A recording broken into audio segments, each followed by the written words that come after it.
what else is there to do? Driving my car with the wind rushing through my hair, I'm happy. Its color-shifting paint job, surprisingly comfortable interior, and its healthy rumble show that it's a well-finished product.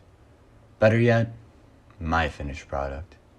The looks I get while driving it flatter me. When I stop to get gas, I also get stopped and asked questions.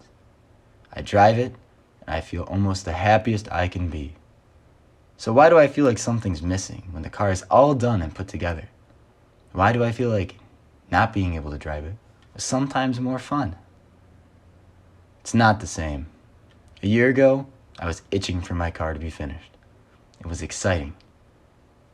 There was nothing more I wanted in this world than to drive my old Mustang. I had a plan for what order my dad and I were going to fix it in. We would sit together and look at parts and ideas for hours. He was teaching me a lot about cars that I had never known before. Everything we did was new and exciting. Going back, before I even wanted my Mustang, I was looking at all sorts of project cars over quarantine. Looking at the cars all day and night, I would show my father the good ones. He supported me and gave me advice when needed. At this time, I was bored. I had so much energy and drive, and no real outlet for it. I wasn't working, and we weren't allowed to really meet up with friends. All I could do was stay in the house and look at cars. I remember seeing my car on Craigslist and thinking that the pictures used were terrible.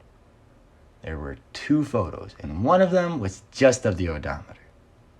I showed my dad, and he decided it couldn't hurt to look. I was so excited to go and look at the Mustang. It was going to be the second one we looked at. Showing up to the garage, the car sat naked. It was dusty and had looked tired for sitting for 3 years. Approaching the car, my father's face lit up. He knew that this was the one. He put on a poker face that would have lost him any poker game and took me to the side.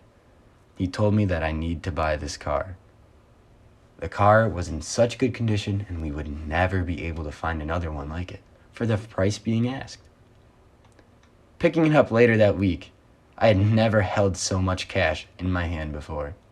The feeling of power holding $7.5 was great, but what was even greater was the feeling of comedic joy of handing over said cash.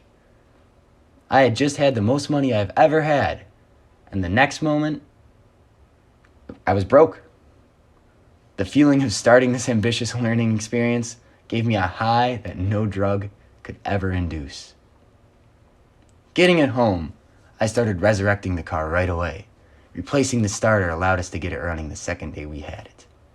From there, it was all a matter of picking what needs to be done with my father and making sure everything fits right, and occasionally watching videos to see how some of the parts go on.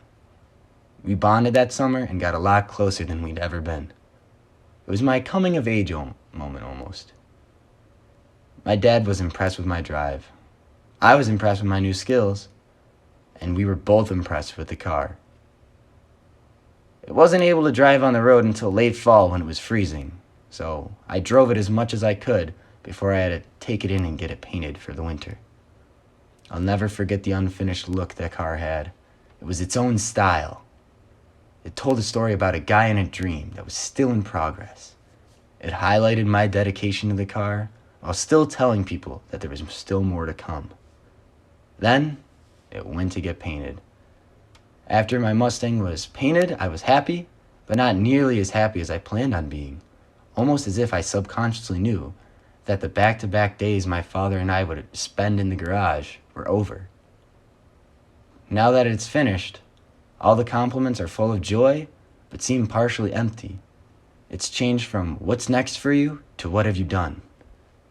The experience is a bittersweet reminder that it's important to enjoy the journey, because eventually every adventure comes to an end. Once an adventure is over, all you can do is look back and enjoy the memories.